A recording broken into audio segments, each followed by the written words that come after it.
pertama adalah mahasiswa mampu memahami perkembangan pengukuran dan pemetaan dan peralatan yang digunakan.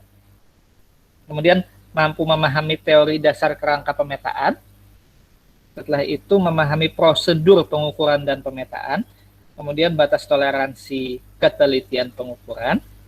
Kemudian dapat memahami penggambaran dan pemetaan non-teristris sebagai penunjang. Nah, jadi yang diminta itu sampai H, tapi kalau kita betul-betul melaksanakan maka sampai E. Biasanya sih pengalaman saya mentok sampai E itu.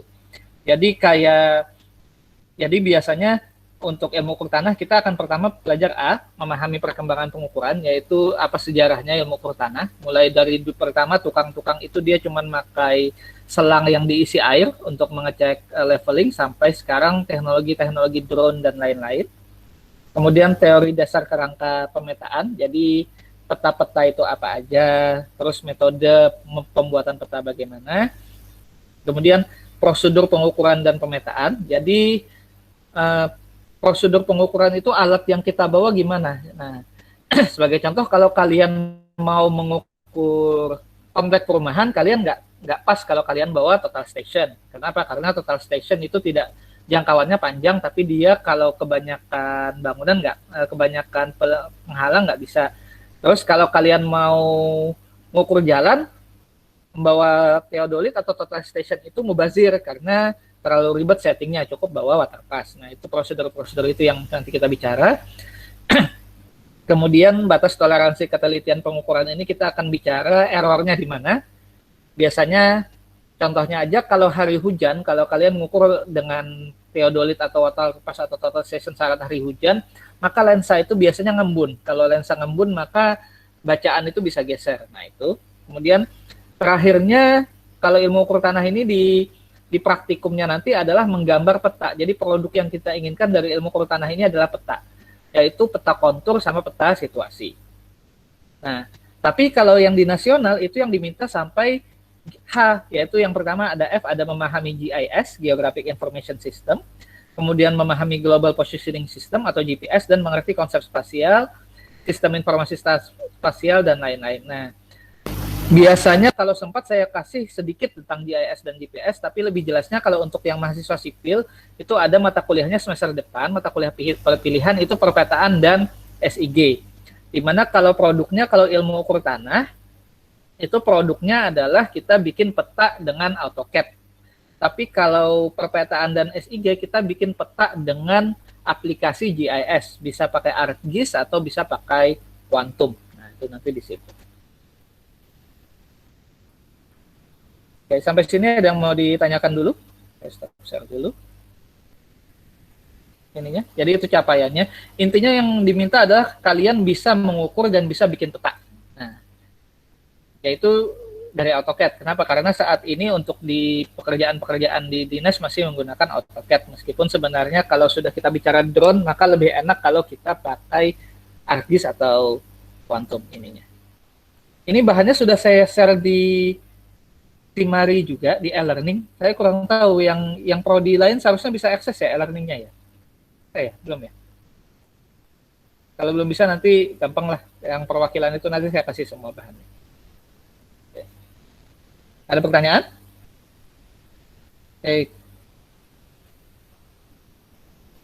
Tadi sempat catat ya nomor WA-nya ya. Silakan ini.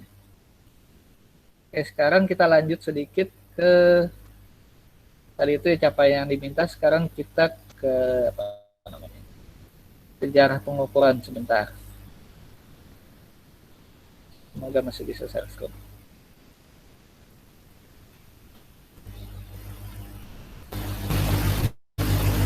Oke, ini sedikit aja.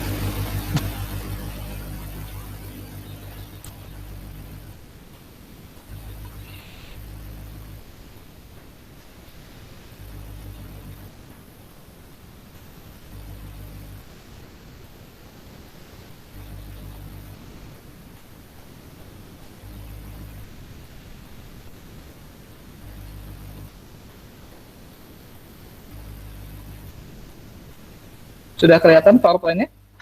Sudah, Pak. Oke.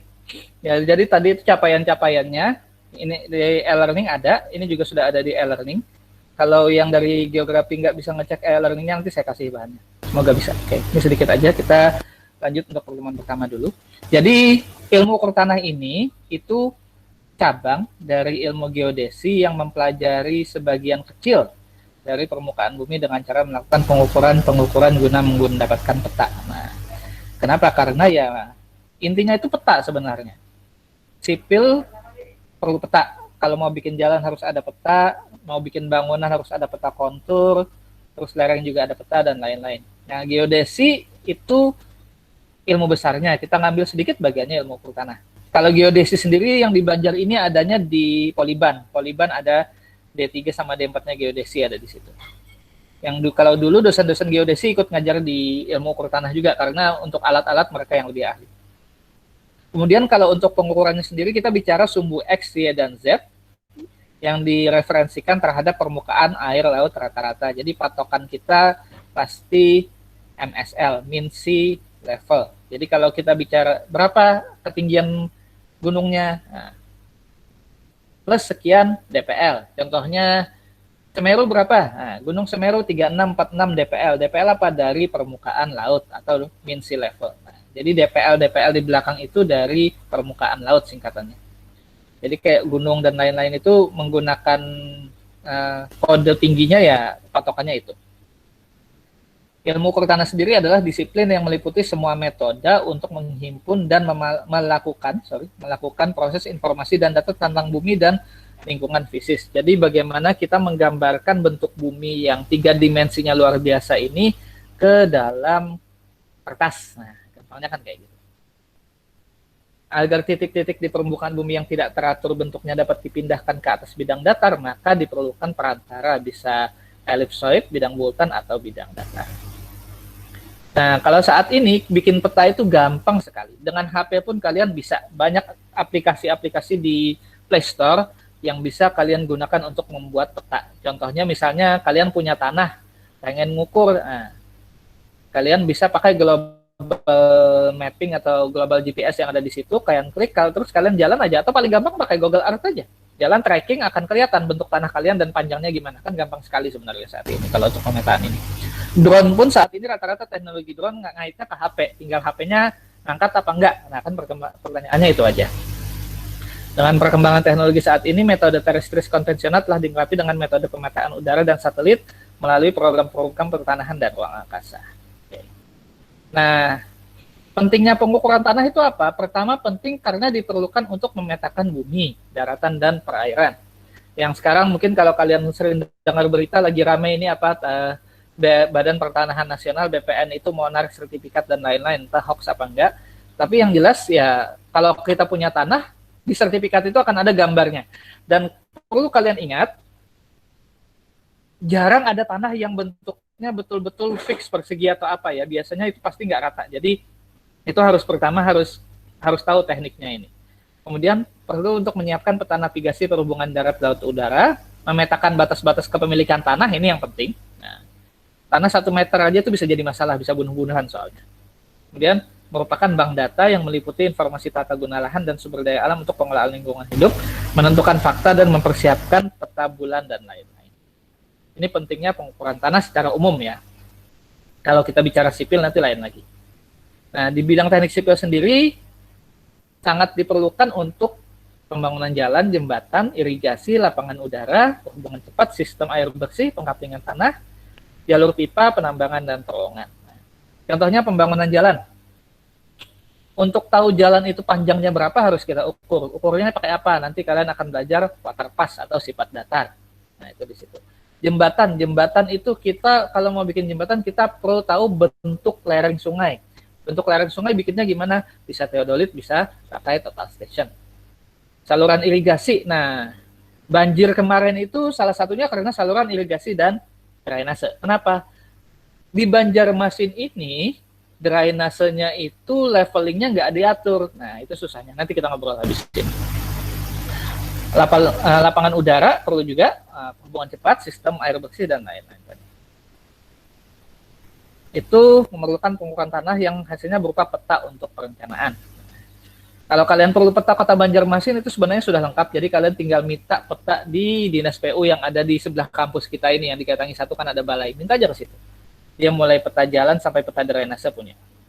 Nah, sejarahnya pertama dari zaman Mesir kuno, Sesostris melakukan pekerjaan pemetaan tanah untuk keperluan perpajakan atau kadaster. Kemudian di Yunani, Eratosthenes mencoba menghitung dimensi bumi dengan menghitung sudut meridian dari matahari. Dia memperoleh kelilingnya adalah 25.000 mil, di mana itu 13,5 mil lebih panjang dari pengukuran modern. Tapi ya dengan skala seperti itu sudah sangat mendekati. Perkembangan penting yaitu pada zaman Romawi, di mana pemikiran praktis untuk menciptakan peralatan yang teliti dimulai dengan bantuan teknologi sederhana. Kemudian Yunani dan Romawi menggunakan ilmu ukur tanah dengan pembagian kuadran. Nah, jadi kuadran yang kita kenal kuadran 1, 2, 3, 4, kalau X-nya kita bagi gitu kan plus min plus min itu adalah dari zaman Yunani dan Romawi kuno. Abad 18-19 itu sudah mulai menggunakan satelit dan lain-lain, ini sudah modern sekali. Nah, nanti kita akan belajar pengukuran plan surveying, pengukuran tanah datar ini, kita akan belajar gitu. Yaitu menggunakan 3 dimensi X, Y, dan Z. Kemudian metode terrestris pengukuran geodetis saat ini digantikan dengan GPS dengan ketelitian dan resolusi yang tinggi. Okay. Nah, ilmu ukur tanah membatasi pengukuran dalam bidang datar pada luasan dan jarak tertentu. Ya, biasanya kalau kalian praktikum paling luas itu paling kalian memetakan Masjid Al-Baitar dan sekitarnya. Nggak bisa jauh-jauh. Kenapa? Karena jangkauan alat itu sedikit dan juga kalian tenaganya juga terbatas kan. Nah, jadi kita bicaranya kalau dengan alat ukur ya kita bicaranya pendek-pendek aja. Pertama, pengukuran khusus itu seperti titik kontrol, memetakan jaringan kontrol horizontal vertikal, kemudian topografik, lokasi alam dan budaya. Kadastral, ini batas-batas tanah, kadastar. Hidrografik, menentukan garis pantai, ini juga bisa. Kemudian pengukuran jalur lalu lintas, nah ini juga diperlukan di situ. Konstruksi, kalau kita bikin gedung, kita perlu tahu konturnya, jadi tahu turun naiknya di mana untuk menentukan leveling tiang panjang. Nah, juga SBK drawing dan tambang di situ. Ini sedikit intermezzo, jadi ini dokumentasi pengukuran yang dilakukan waktu saya jadi Kaleb IUT dulu 2013 sampai 2016, sudah lama sekali. Bapak maaf, slide-nya ditaruh jalan Pak. Oh, iya. Oh, hang artinya. Ini masih slide nomor 1. Nggak jalan? Waduh, Masya Allah. Ya sudahlah, nggak apa-apa. Kalian dengar saya mendongeng aja kalau gitu. Oke. Jadi, intinya ilmu ukur tanah itu kita bicara leveling untuk bikin peta. Nah, kenapa? Karena contohnya di Banjarmasin. Kira-kira kenapa kemarin banjir, ada yang banjir di Palnam? Pak 5, Pak 6 itu yang paling lambat surutnya di situ kan ya, betul ya? Betul kan ya? Sama kalau di sini di Cemara. Nah, kira-kira kenapa? Ada yang tahu? Pak 6 paling parah Jalan Pramuka, Kaitangi paling parah di Cemara. Nah, itu kira-kira kenapa? Ada yang tahu nggak? Unlam kerendam kemarin, Visip terendam. Ada yang punya pemikiran kira-kira kenapa? Nah. Kenapa? Karena di Banjarmasin yang pernah saya survei, air ngalir dari mana ke mana? Oh, pertanyaan sederhana. Ada yang bisa jawab? Tinggi ke rendah, ya oke. Air ngalir dari tinggi ke rendah. Saya ambil contoh yang pernah saya ukur itu Pantai Jodoh, tahu? Tahu kan ya? Arjuna? Arjuna tahu, Arjuna. Wali kota. Kantor wali kota tahu? Tahu. Nah, kantor wali kota Banjarmasin. Kantor wali kota itu kalau kita dari Masjid Raya ke kantor wali kota, maka dia jalannya turun.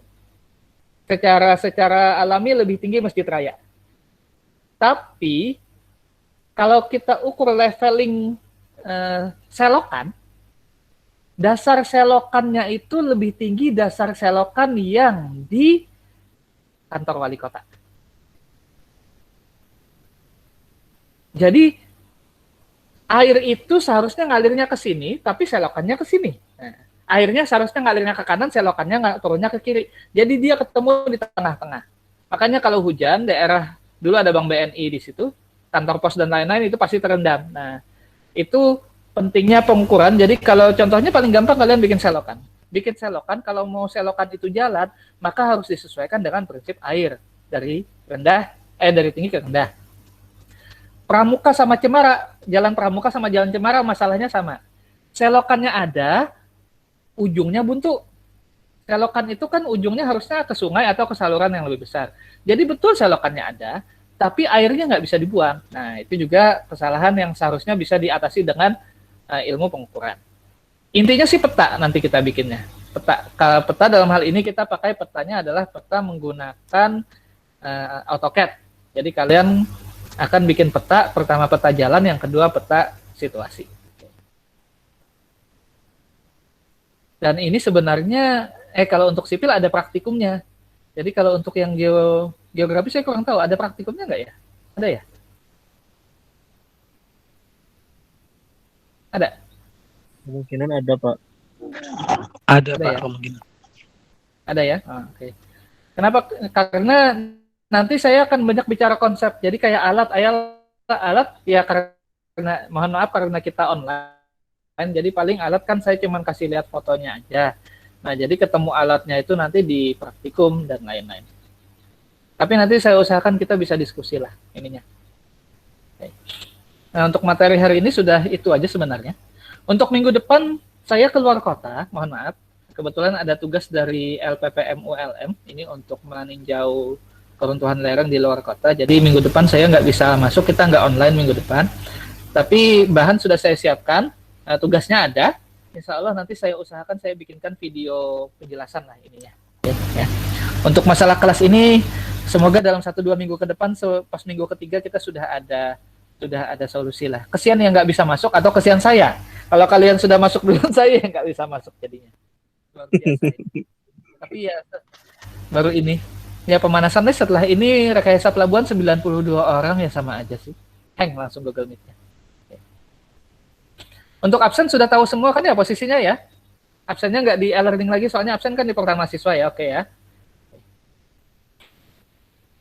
Jadi minta tolong tadi yang perwakilan dari geografi, tolong saya minta tolong didatakan nama sama NIM-nya, kirim ke WA saya nanti urutnya, sekalian mungkin bisa ngobrol enaknya gimana. Apakah kalau mau sesi sendiri, ayo kita cari waktu.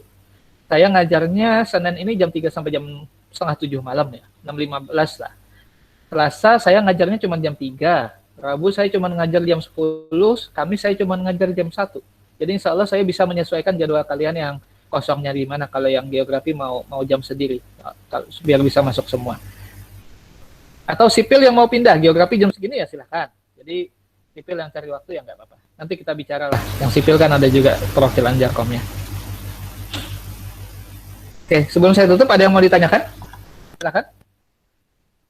Mohon maaf tadi kendala teknis, nggak tahu nih IndiHomo-nya lagi ngapain. Berapa hari ini gangguan terus.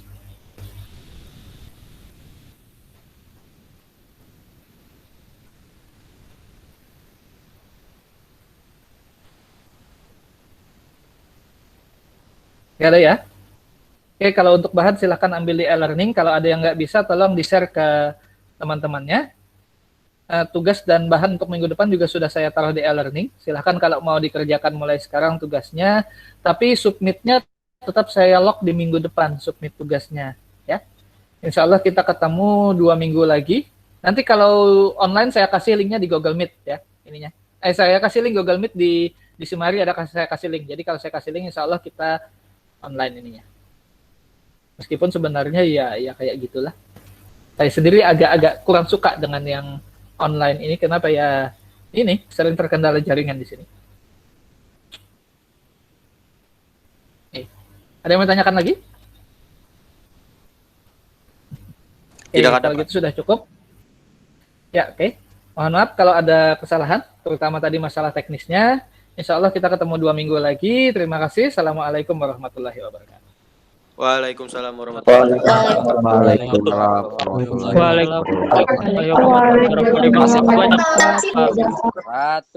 Terima kasih ya. Silakan yang sipil kalau yang mau kenal sama yang geografi atau yang sebaliknya. Ini jamnya soalnya ruangannya kan dibuka aja.